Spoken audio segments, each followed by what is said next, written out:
काय म्हणले, कालची भाजी जरा चांगली झाली नव्हती, आज काय कर, बैंगन मसाला. तुका म्हणे पोट झालेची ना धाय, हा खाण्याची खाय. खावे वाटत, किती खाऊ वाटतं. आज बैंगन मसाला म्हणले, आज काय तेवढं बरोबर नाही, मला उद्या मग पनीर, उद्या दुसरंच काही.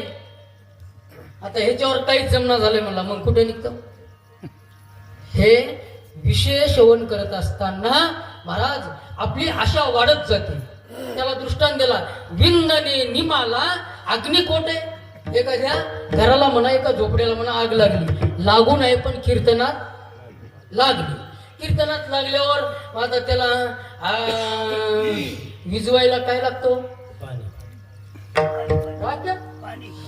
बघा आमचं चौकदार राखेल म्हणलं, पाणी म्हणलं काय,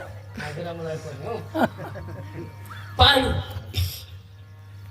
पाणी न टाकता गाड्याच्या गाड्या लाकडं, गाड्याच्या गाड्या जाळण, ट्रॅक्टरच्या ट्रॅक्टर कचरा.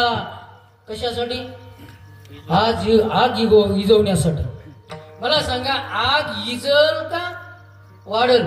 अहो गगनाला जाईल.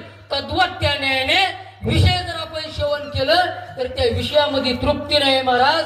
ते विषय पुढं पुढं पुढं पुढं शेवावे वाढतील आणि एक दिवस आपलं पतन झाल्याशिवाय राहणार नाही. विठ्ठल